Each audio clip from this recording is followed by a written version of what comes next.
बच्चों जय श्री राम। मैं श्री चंद्र पाठी सरस्वती क्लासेस की ऑनलाइन कक्षा में आपका बहुत बहुत वंदन अभिनंदन। बच्चों आज मैं पुनः एक बार पवन दूतिका के अगले छंद को लेकर के अगली प्रश्नोत्तरी को लेकर के आपके सम्मुख उपस्थित हूँ।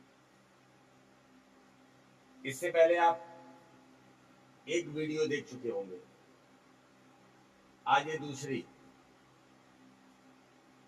तो प्रसंग आप जानते ही हो, राधिका जी पवन को अपना दूतिका बना के भगवान श्री कृष्ण के पास भेज रही।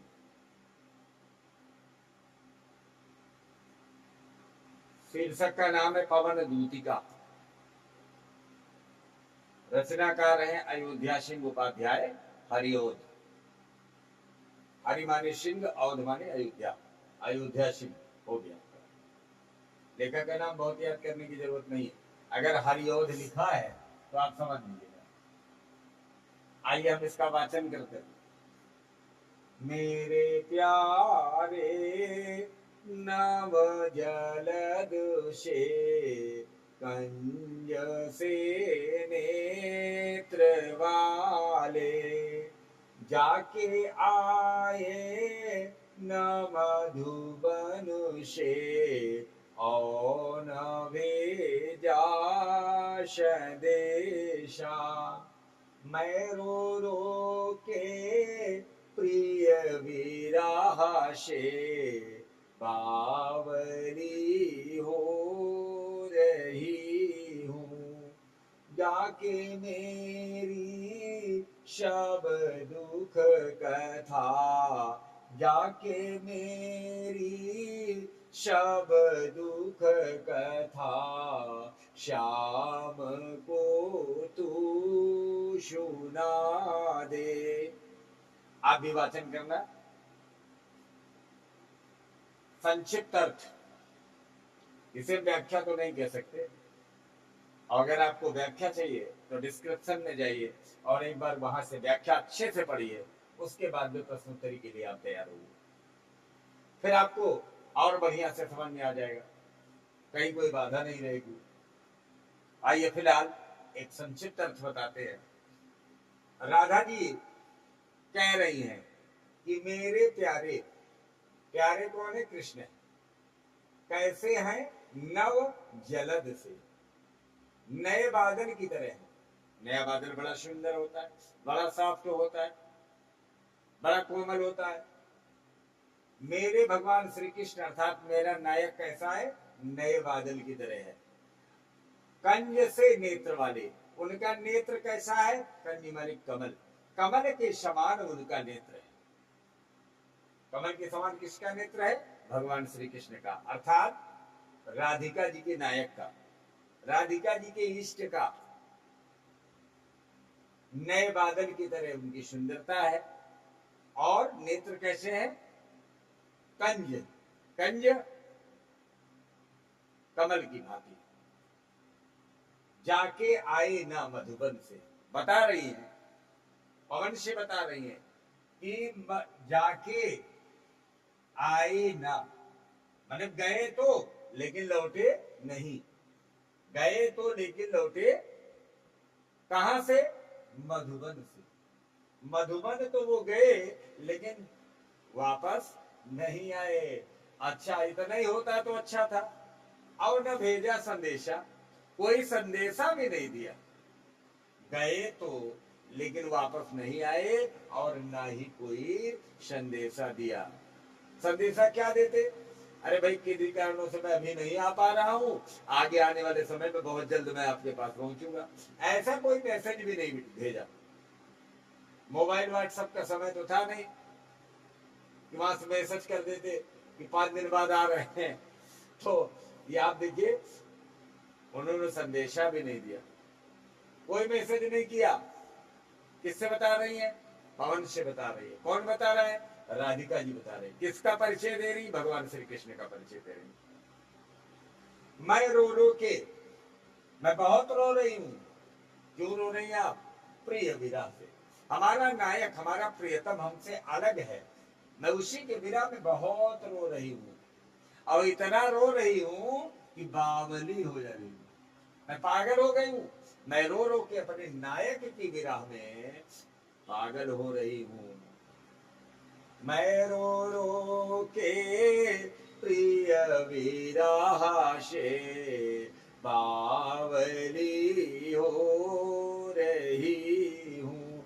मैं अपने नायक की विरह में अर्थात भगवान श्री कृष्ण के विरह पे रो रो के पागल हो रही हूँ। तो क्या करना मेरी बहन, जाके मेरी सब दुख कथा श्याम को तू सुना दे। ऐ मेरी बहन, ऐ हवा, ऐ पवन, जाना और मेरे सारे दुखों को मेरे नायक अर्थात भगवान श्री कृष्ण को तो सुना देना। बता देना कि तेरी नायिका आपकी याद में परेशान है और वो आपके विरह में रो रो के पागल हो रही है। तो संक्षिप्त अर्थ यही निकलेगा। व्याख्या के लिए मैं बार बार कह रहा हूं, कोई भी प्रश्नोत्तरी पढ़ने से पहले आप उसका विस्तृत वीडियो देख लें। ये वीडियो बड़ी हो जाएगी, इसलिए मैं इसकी व्याख्या नहीं कर रहा हूं, तो फिर उस व्याख्या का कोई मतलब नहीं निकलेगा। आप परीक्षा दृष्टि पढ़ रहे हैं, परीक्षा की दृष्टि से आप पढ़ रहे हैं, और परीक्षा में बहुत लंबे चौड़े व्याख्यान की कोई आवश्यकता है नहीं, व्याख्या आती नहीं। तो मैं आप परीक्षा दृष्टि से पढ़ा रहा हूं आपको। आइए देखिए पहला प्रश्न, प्रस्तुत पद्यांश का संदर्भ जगविदित प्रश्न, आउट प्रश्न, रोज ही आएगा। इस पाठ से जितने भी छंद आप पढ़ेंगे सब में एक ही संदर्भ होगा, संदर्भ कभी नहीं बदलता। एक पाठ में अलग अलग होने पर भी संदर्भ नहीं बदलता। बदलता क्या है, प्रसंग बदलता है। प्रसंग तो यहाँ प्रसंग लिखना ही नहीं है, प्रसंग केवल समझ लेना है। तो प्रस्तुत पद्यांश हमारी पाठ्य पुस्तक हिंदी के पवन दूतिका नामक शीर्षक से अवतरित है। इसके रचनाकार हैं अयोध्या सिंह उपाध्याय हरिओध। रोज बताते हैं, फिर एक बार आप सुन लिए। दूसरा प्रश्न, रेखांकित अंश की व्याख्या कीजिए। जो अंडरलाइन है उसकी व्याख्या करना है। तो आप खुद ही कर सकते, ध्यान रखना ये बावली वाला नहीं है, इसको मैंने खींचा है, ये बता दो, नहीं तो सोचोगे इसके बताना। 2 लाइनें, मेरे प्यारे नवजलद से, ऐ हवा मेरे प्यारे नए बादल की तरह, और उनके नेत्र कमलवत, कमल के समान है। उपमा अलंकार है, अब देख लीजिए।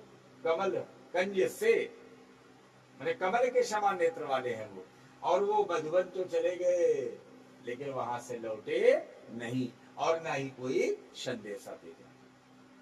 ये आपकी व्याख्या हो जाएगी। आप चाहें तो 1-2 लाइन आगे पीछे और लिख सकते हैं, ये आपके ऊपर डिपेंड है, इसीलिए कह रहे हैं उसकी डिटेल वीडियो आपका पढ़ना आवश्यक। आप 2-4 लाइन जोड़ना भी चाहेंगे तो वो पढ़े रहेंगे, आराम से जोड़ देंगे, कोई दिक्कत नहीं होगी। तीसरा प्रश्न है, जलद तथा कंज शब्द का अर्थ लिखो। तो आप बढ़िया से जानते हैं, जलद माने बादल।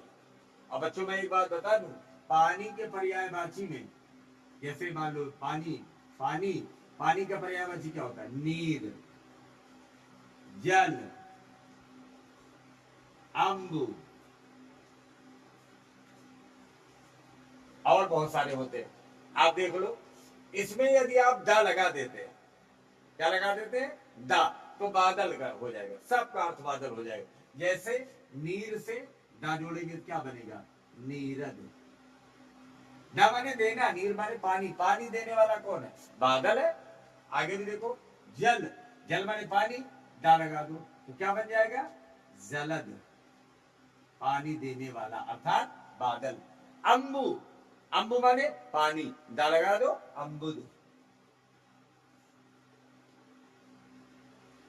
ये आपका बादल का पर्यायवाची बन जाएगा। एक साथ 3 चीज बता रहे हैं आपको, 3 याद होगा। और कमल का भी पर्यायवाची बन जाएगा। देखो, पानी का आप जानेंगे, बादल हो गया ये, और कमल का भी बता देते हैं। हाँ, पानी के पर्यायवाची में अगर आप जा जोड़ दोगे तो कमल का पर्यायवाची बन जाएगा। जा जोड़ के देखिए, नीर, जा लगा दो, नीरज, क्या बन जाएगा, नीरज, नीर माने पानी, जा माने पैदा होना। पानी से कौन पैदा होगा? कमल ही पैदा होगा। जल, जल से जा लगा दो जलज, कमल हो जाएगा। अम्बुज, अम्ब माने पानी और जा लगा दो अम्बुज, ये आपको अलग से फायदा हो गया। देखिए व्याख्या में यही आनंद है, एक के साथ बहुत कुछ मिलता है। और जो आज तो लग रहा है कि पढ़ नहीं से, लेकिन किसी दिन के कंपटीशन के लिए बहुत रामबाण हो जाएगा। कभी आप सोचोगे तीन तीन पर्यायवाची, एक का याद किया तो गिफ्ट हो गई। पानी के पर्यायवाची में मैंने दा जोड़ दिया तो बता दिया कमल बादल का पर्यायवाची हो गया, और पानी के पर्यायवाची में ज्या जोड़ दिया मैंने तो ये कमल का पर्यायवाची बन गया। देखिए ये फ्री मिल गया, फ्री ऑफ कास्ट, आपको कुछ नहीं करना पड़ा। ऐसे शब्दकोश तैयार होता है, इसलिए कहते हैं विस्तृत वीडियो जरूर देखिए। तो जलद आप बता सकते हैं, आप जलद माने क्या हो गया? जल माने पानी और जा माने देने वाला। तो पानी देने वाला कौन है? कमल है, वो सारी बादल है। कंज, कंज माने कमल, कंज कली, कंज माने कमल। खैर ये तो इस तरह के प्रश्न है। अब कथानक पे आधारित भी प्रश्न बन सकते हैं, बहुत बन सकते हैं। प्यारे शब्द किसके लिए आया? भगवान श्री कृष्ण के लिए है। किसके प्यारे हैं? राधिका जी के प्यारे हैं। अच्छा प्यारे हैं कैसे? नव जलद से, नए बादल की बात माने भगवान श्री कृष्ण की तुलना किन किन शब्दों से दी गई है? तो नए बादल की भांति है, प्यारे हैं, और कंज के समान उनके नेत्र हैं।